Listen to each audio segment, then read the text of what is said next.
Olá, seja bem-vindo ao programa Diversidade. Nós temos falado ao longo desses anos todos aqui, sempre repito isso, que o objetivo principal do programa Diversidade é levar conhecimento, levar estrutura, levar amor para que a sociedade tenha uma convivência melhor, principalmente que a sociedade e as pessoas com deficiência tenham um relacionamento melhor. E a gente exalta, a gente consegue trazer aqui pessoas que têm atitudes nesse sentido, pessoas que conseguem, com um gesto às vezes muito pequeno, muito simples, fazer uma grandiosidade de relacionamento, fazer com que isso cresça, que se espalhe, que progrida na sociedade.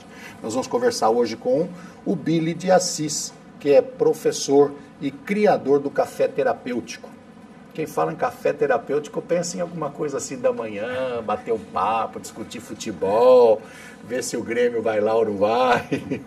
Bem isso mesmo. Mas o café terapêutico não tem muito a ver com isso não, né? O café terapêutico tem uma outra função e muito mais nobre. Ele é bem amplo, na verdade, né? Na verdade, o café terapêutico é o grupo de pais, alunos e amigos em busca de uma sociedade realmente inclusiva. Ele acontece às sextas-feiras, às 9h30 da manhã. Toda sexta-feira? Toda sexta-feira, há 10 anos. Ô, Billy, eu falei para você que o nosso programa não tem pauta, né? Eu esqueci de falar que ele é bagunçado. Tudo bem com você? Não tem problema. Esqueci de cumprimentar. Tudo bem com você? Tudo ótimo, é um prazer estar aqui com vocês.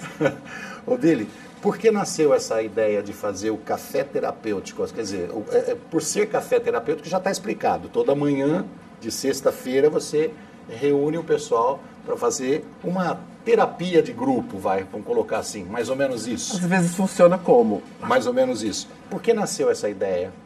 Então, eu comecei a trabalhar no Seja Campo Limpo em 2007, com jovens e adultos, para alfabetizá-los. E a turma que eu trabalhava tinha muitas pessoas com deficiência e um outro grupo de pessoas da terceira idade. As pessoas da terceira idade queriam aprender a ler e escrever da noite para o dia. As pessoas com deficiência mais intelectual não tinham tanto interesse na leitura e na escrita. E aí me deparei com um problema. O que fazer numa sala tão diversa e como fazer, porque eu não tinha experiência nem para pessoas. Os idosos e os deficientes estavam na mesma sala? Na mesma sala. Ótimo. E eu não tinha experiência com nenhum dos dois grupos, nem pessoas com deficiência. Provoca a nossa criatividade. Provoca, isso mesmo. E aí eu disse para o meu diretor, eu tenho um problema muito grande, que eu não consigo trabalhar com esse público diverso, né, com interesses diferentes. E ela me disse, mas o que você gostaria de fazer? Eu falei, eu gostaria de trabalhar só com as pessoas com deficiência. Eu achei que seria mais fácil. Eu falei, tudo bem, então você fica com esse grupo de pessoas com deficiência. Aí apareceu um outro grande problema. Eu comecei a me dar bem com os alunos, comecei a fazer algumas atividades que eles gostavam muito, mas eu fiquei me perguntando, será que dentro de casa, o que eu faço na escola, chega até os pais? Se chega, tem uma continuidade? Se tem uma continuidade, será que vai na mesma vibe que os pais estão conversando com os meninos? E eu percebi que não. Eu trabalhava muito a questão da autonomia e a família, a grande maioria, é muito assistencialista. Deixa que eu faço, deixa que eu levo, deixa que eu compro. E na escola era o contrário. Aí eu falei para minha diretora, preciso fazer reunião de pais. Eu tive um outro grande problema. Ela disse, mas a gente não faz reunião de pais nessa escola, que é uma escola de jovens e adultos. Os pais estudam na escola. Eu falei, mas eu preciso ter essa família mais próxima. Eu falei, então tudo bem, vamos fazer uma reunião de pais. Aí começou a questão da criatividade. Vou dar o nome de café terapêutico, que é o grupo de pais. Foi ótima ideia, adorei. Então, que é o grupo de pais, alunos e amigos em busca de uma sociedade realmente inclusiva. Porque a questão era discutir a inclusão com a família, com o próprio aluno, com a comunidade, com parceiros e profissionais que viessem ao CIEJA ou que trabalham com a gente. Quer dizer, a ideia era expandir isso para as outras escolas também. Totalmente. Ainda não consegui. Mas vai conseguir. Pretendo. Você acha que é falta de interesse dos professores, a distância? O que está acontecendo? Porque em 10 anos eu tenho a impressão de que as escolas ao redor deveria ter algum professor interessado em buscar essa ideia, buscar esse conhecimento e expandir, levar para as outras. O que me preocupa é assim, está na LDB, né, e em vários outros documentos, que é muito saudável essa questão da parceria da escola com a família, da escola com a comunidade. Mas pouquíssimo a gente vê acontecer isso, né? E lá no CIEJA a gente tem essa reunião todas as sextas-feiras, Algumas escolas nos chamam, sim, para participar, ou vão até nós, ou vamos até a escola, fazemos o café terapêutico itinerante. Ah, sim. Fazemos. Agora falta a vontade, não sei de quem, mas falta, porque, gente, fazer uma reunião de pais diferente para discutir questões de inclusão antes que essa questão venha a ser um problema, acho que é uma solução muito grande, né? Então falta vontade. Muitos dizem, não tenho tempo. O tempo a gente arranja. Os pais que não podem na sexta-feira, que é 9h30 da manhã, das 9h30 às 11h, eu sempre faço uma vez por mês, ou a cada 2 meses, quando necessário, a gente faz aos sábados. Se precisar, a gente faz no domingo também. Mas eu tenho que atender esse público, eu preciso ouvir esse público. Você sabe que o meu pai já dizia, quando eu era criança, fala assim, quando você tiver que pedir alguma coisa a alguém, peça para alguém que esteja ocupado. Porque aquele que está desocupado vai dizer que não tem tempo. Verdade. Então, mas é verdade. Então, eu acho que hoje se discute muito a questão da evolução da escola, em termos de conhecimento, em termos de relacionamento com os alunos, no geral, pedagógico em geral. Sim. Se discute muito a escola brasileira, fala assim, a escola brasileira está no caminho errado, a escola brasileira está no caminho certo, a escola brasileira não está, e aí vai cada um dar a sua opinião, mas a grande maioria diz o seguinte, existe realmente uma defasagem Sim. na sinalização positiva, vamos colocar assim, do caminho da escola. E não venha me dizer os professores que é somente culpa do Estado. Tá? Por quê? Porque o Estado não dá incentivo, porque o Estado não dá um salário, porque o Estado não me dá tempo. Não, eu acho que se as pessoas se movimentarem um pouco mais, tiver um pouco mais de garra, um pouco mais de vontade, de desprender uma horinha a mais, eu acho que assim, a iniciativa do professor faz com que a escola melhore. A gente está precisando do lado do governo, está precisando sim, está precisando de incentivo sim, está precisando de colocar objetivos concretos para os professores, sim, mas também está faltando vontade dos professores. Falta, eu acho assim, falta um pouco do lado humano, não só dos professores, né, da população em geral. Nós trabalhamos muito com acolhimento, nós acolhemos a pessoa. E uma vez um amigo me disse, olha, o diferencial de vocês é que vocês acolhem, e quem acolhe, cuida. Né? Não é só incluir e colocar dentro da escola. Por exemplo, as pessoas quando vão para o CIEJA Campo Limpo, pessoa com deficiência, eu faço questão de conversar com a mãe durante 1 hora. A proposta é dar ou não a vaga? Alguns entendem dessa forma. Mas a questão é, eu preciso conhecer a sua família, o que ela pensa da escola, o que ela pretende com o filho dela dentro de uma escola diferente, porque o CIEJA Campo Limpo é uma escola muito diferente, que expectativas ela tem, para ver se o nosso trabalho vai atender essas expectativas dessa família. E muitas vezes, ao final da conversa, eu percebo que aquela pessoa com 20, 30, 45 anos, a escola não fez a diferença na vida dela, ou se fez, fez pouca, e a mãe continua procurando a escola. Eu apresento outras possibilidades de atendimento. Nós temos os CELS da cidade de São Paulo, são vários, tem atividades culturais, artísticas, esportivas. Poucas as pessoas participam. Aí a questão fica, será que a população procura? Eu acredito que não. Porque se procurar, os gestores dos CELS vão ter toda uma proposta aí diferenciada para atender essas pessoas. Então, às vezes, a educação não vai dar conta de tudo. Aliás, eu digo que a educação não pode tudo. Sim. Alguma coisa ela pode. Mas se essa alguma coisa ela pode, tem que ser feita com muita qualidade. E eu prezo muito isso na educação. Os CELS estão mais ou menos preparados, né? Eu sei que houve aí treinamento para os professores, principalmente dos CELS, para tratar com a diversidade humana. Sim. Tem professores treinados lá nos CELS? Tem uma estrutura muito grande. Tem alguns CELS que são polo de atendimento a pessoas com surdez. Mas o ser humano é um ser humano em qualquer lugar, seja no céu, seja no inferno, seja na escola, seja no mercado. É aquela coisa de ter vontade de fazer diferente. Estrutura tem. Acredito que a Secretaria Municipal de Educação tem uma grande satisfação em fazer um bom trabalho. Vários CELS estão me procurando. Olha, você teria alguma coisa para apresentar? Eu até tenho muitas coisas para apresentar. Mas eu foquei em um CEL que é próximo da nossa região, que é o CEL Capão Redondo, onde já faz um trabalho muito legal de inclusão. Mas acredito que todos podem fazer. Só que todos têm que querer. Fazer diferente dá trabalho. Mas os resultados são maravilhosos, são magníficos. Mas, o Billy, a minha pergunta seguinte seria, eu acho que crucial. houve uma integração completa dos pais e das famílias? Eles vêm em massa, todos os pais das pessoas com deficiência, eles vêm, eles colaboram, eles falam para você a verdade do que acontece em casa, eles trazem um relato da disparidade, vamos colocar assim, do que acontece na escola, do que acontecia em casa, por exemplo, assistencialismo. Mostra como isso está mudando, tudo isso acontece na reunião?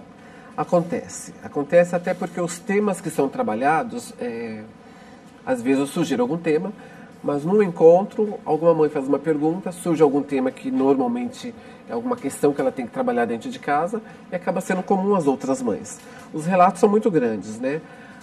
Tanto é que as mães chegam, olha, eu preciso falar para você, o aluno participa junto com a mãe, essa é uma regra. No café terapêutico, o aluno tem que estar com a mãe. E vem todos os pais?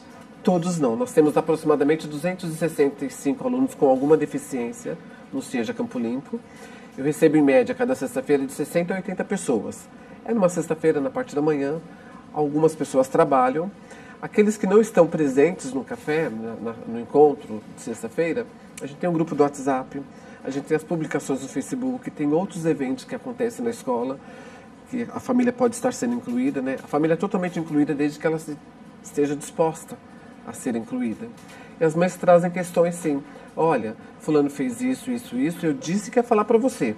Então parece que o Billy é um monstro da escola, né? Aí o aluno chega e fala, nossa, você fez isso, mas a gente já conversou sobre isso. O Billy é aquele homem da cinta. Pois é. Tem um caso muito interessante, um dos nossos temas foi a sexualidade da pessoa com deficiência. É um tabu falar sobre isso para pessoas com deficiência e sem deficiência.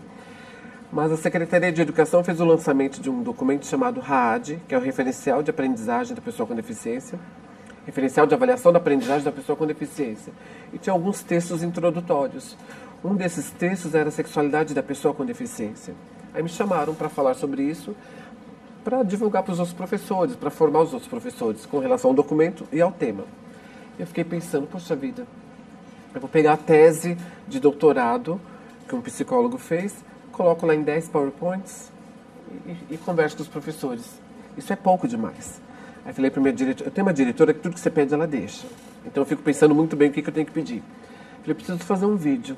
Ela soube. Eu vou pedir uma licença para você. Sim. Você vai contar sobre esse vídeo depois do intervalo. Ah, legal. Nós vamos para um rápido intervalo e já voltamos.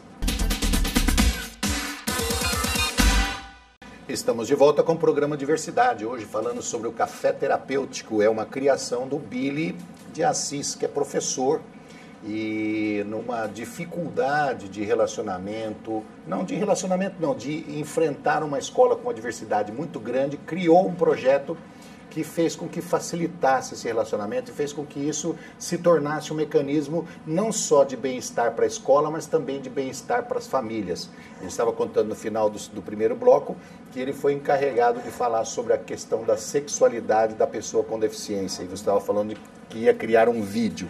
Isso mesmo. Aí falei para a diretora, vou fazer um vídeo perguntando duas coisas simples, o que é sexo e o que é sexualidade. Essa pergunta eu fiz para as pessoas com deficiência, para as pessoas sem deficiência, em vários espaços da escola.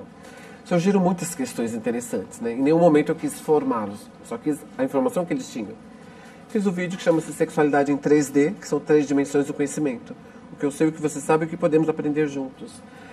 E ficou muito engraçado, ficou triste, ficou assustador, mas fiz um café terapêutico com esse tema, sexualidade da pessoa com deficiência. Eu queria que as mães vissem os seus filhos, que elas acham que não pensam sobre isso, ou só pensam nisso, falando sobre o assunto. Né? Então tinha alguns que era individual, teve uma roda de conversa na sala de aula, e um dos momentos alguém fala que não é crime, sexo não é crime. Aí o outro responde, não é crime não. Mas é que os nossos pais podem. Pode, porque eles fizeram depois. Depois do quê? Depois do casamento. Depois do casamento pode, não é crime? Não é crime. Só que tem que a santa chora. Um menino falou que a santa chora. Achei muito interessante a santa que chora. O pai que falou, a mãe que falou. O menino com síndrome de Down, com certeza. Foi a mãe que falou, né? Aí no dia que eu passei esse vídeo para os pais, teve toda uma conversa, teve muita emoção, teve muita risada, de saber que o filho comenta sobre aquilo que a mãe não tinha nem noção. Nossa, eu achava que ele era um anjo. Aí ao final do encontro, a mãe veio conversar comigo, quero te contar a história da santa que chora. Eu falei, estou muito curioso. E ela disse que a casa dela tem 2 banheiros, o banheiro de cima estava em construção, Ela estava com visitas na sala. Um menino com síndrome de Down, coloca a toalha e passa no meio das visitas, né? Excitadinho, para ir ao banheiro. E a mãe fala, João, o que é isso? A santa chora. Tipo, você não faça isso que a santa chora. Em vez de falar assim, estamos com visita, né? Você poderia pedir licença, alguma coisa assim. Moral da história. O que fala para a pessoa com deficiência, principalmente intelectual, a gente acha que não vai fazer muito sentido. Mas dependendo da intensidade que você coloca, eles guardam e soltam quando necessário. Soltou no vídeo. Então foi uma discussão muito interessante. Eu acho que essa é uma parte que deve ser debatida constantemente em várias situações, não só no café terapêutico, sim, mas em vários lugares, pelo seguinte, os pais e a sociedade de uma maneira geral, Bili, eles acham que a pessoa com deficiência, pelo fato de ter a deficiência, de ser deficiente, ele já tem tudo na vida, né? Então, esquece, por exemplo, que a pessoa com deficiência pode ser um mau caráter. Sim. Esquece que a pessoa com deficiência pode ser um ladrão, pode ser um traficante, né? Temos casos se não me engano, no Nordeste tem um paraplégico que foi preso, que ele era o motorista da fuga do assalto de banco. Adaptado. Então, carro adaptado. Então, esquece que o deficiente tem sexualidade ativa, né? Esquece que o deficiente pode ser um anjo, esquece que o deficiente pode ser um grande personagem, um intelecto, mas que todos eles têm potencialidades a ser desenvolvidas. Perfeito. Que precisa ser tratado, isso precisa ser discutido. E que a sexualidade do deficiente, ela não para somente no desejo de ter o parceiro de sexo contrário. Não, o deficiente pode ser homossexual, o deficiente pode ser bissexual, e aí vai por diante. Então, ele é uma pessoa totalmente normal, ele tem uma deficiência que é caracterizada por uma deficiência intelectual, que é uma síndrome, que é uma paraplegia, mas que não afeta em nada a personalidade dele. Não é isso? Verdade. Precisa ser discutido. Eu costumo dizer que, independente da deficiência, todas as pessoas possuem eficiências. Sim. Mas a escola, principalmente, ela vê a deficiência. Parece que a deficiência chega, olha, eu tenho uma pessoa aqui, tá, essa pessoa tem uma deficiência. Não, essa pessoa tem várias deficiências. Deixa de lado um pouquinho o que ela não consegue e tenta descobrir o que ela consegue. Eu tive um outro problema com relação a trabalhar música na sala de aula, né? Você colocava uma música, eles ouviam a música, vamos analisar a letra, mas eles ficavam dançando, cantando. Eu falei, gente, presta atenção. Aí falei para a diretora, tem mais um problema. Poxa vida, eu falei, mas isso eu acho que é fácil de resolver. Eu preciso fazer uma balada na escola, porque esses meninos adoram dançar. Sim. Aí eu comecei a pensar, qual deles irá numa balada? Qual mãe, qual pai que vai levar o filho até uma balada? E eles vêem na televisão, na novela, aquele monte de luzes coloridas, o povo dançando todo feliz, bebendo, comendo, né? Então vamos fazer uma balada. Aí minha diretora foi na Santa Efigênia, comprou alguns equipamentos, aí chegou lá, olha, tá aqui. Eu falei, o que é isso? Você não vai fazer uma balada? Aqui tá as coisas. Eu falei, eu não tinha falado tão sério, né? Aí criei também o projeto Mexa-se, pois quem dança, seus males espantam, que acontece a cada 2 meses, é uma matinê no sábado, onde a família vai em peso. Vai a avó, vai a mãe, vai o pai e vai o filho. Às vezes tem a balada do chapéu, a balada do óculos, a balada da fantasia, a balada de máscara. É muito emocionante. Que legal. E todos dançam e colocam uma energia para fora, que se não fosse a escola fazer a balada, talvez não conheceria. Fazer mais 3 perguntas para você. A primeira delas é a seguinte. O feedback. Os pais, a família de uma maneira geral, te traz um retorno? Fala, olha, melhorou, piorou, continuou na mesma? Como é que é o retorno? Traz um retorno positivo. Né? Eles me colocam como anjo na vida deles. Né? Eu falei, gente, eu não sou um anjo, eu sou um professor que não me limito apenas ao giz e à lousa. Eu acho que a educação ela tem uma ampla variedade de coisas que você pode fazer. Então procura essa variedade de coisas para fazer, que é isso que dá a diferença. Então melhora muito a situação dos alunos. Não digo que todos aprendem a ler e escrever convencionalmente como nós lemos, até porque já vieram de uma exclusão do ensino regular. Tem alunos que chegam até a metade da 8ª série e está lá no ensino de jovens e adultos.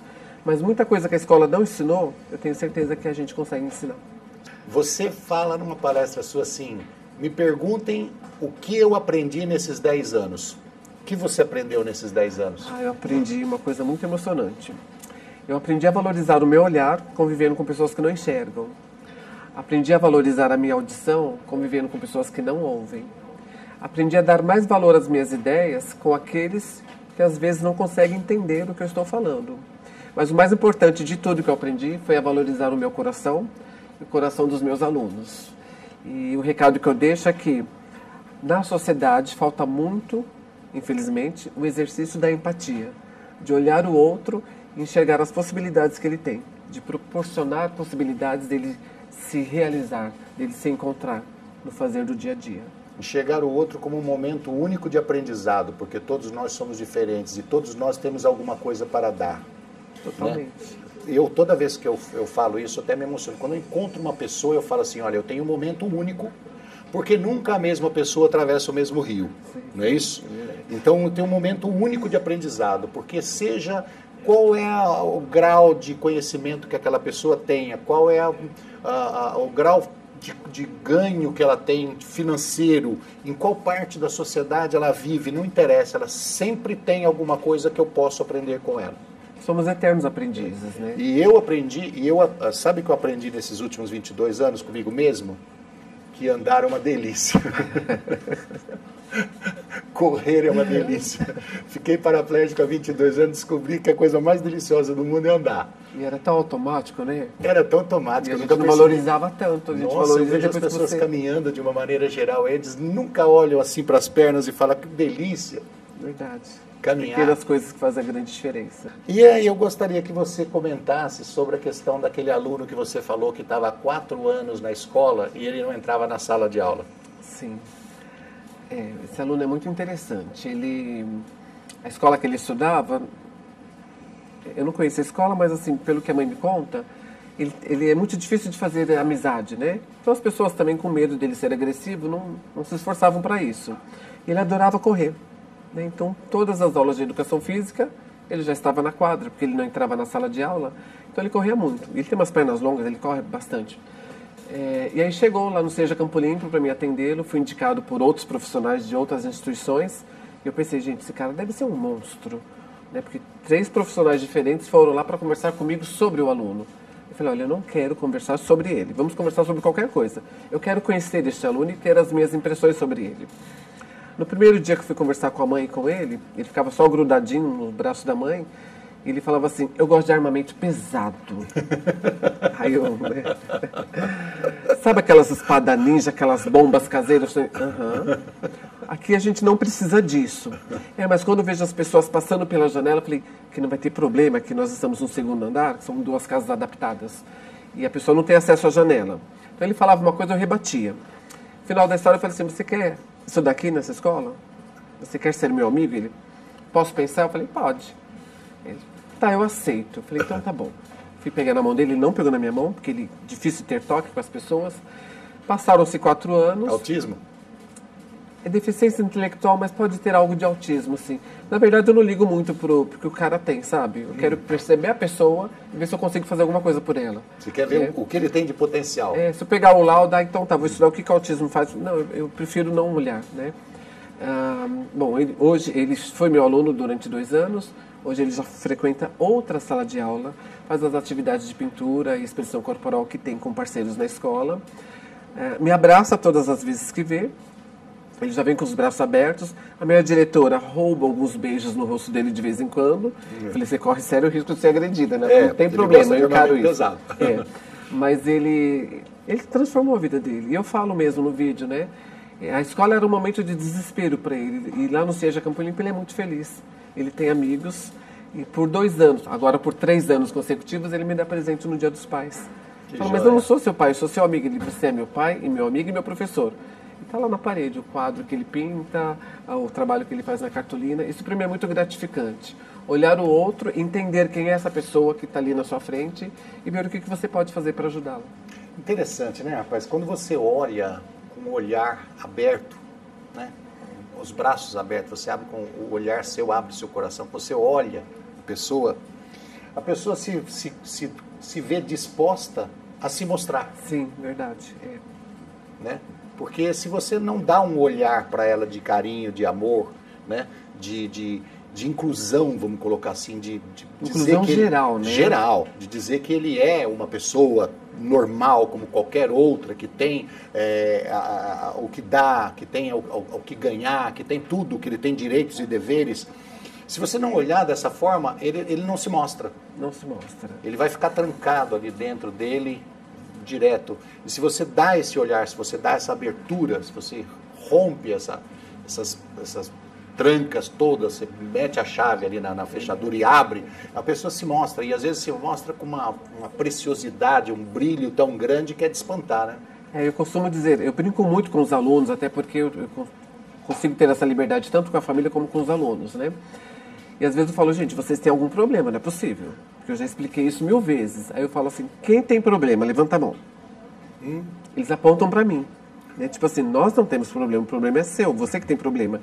Aí eu falo assim, olha, até era normal, mas depois que eu conheci vocês, eu fiquei muito especial, porque eu me tornei uma pessoa melhor pra mim mesmo, e acredito que para os outros eu consigo fazer um pouco de diferença na vida de cada um. Muito bom, Billy. Se você quiser conversar com o Billy um pouquinho mais, você pode passar um e-mail para ele. É severino.billy, o Billy é B-I-L-L-Y,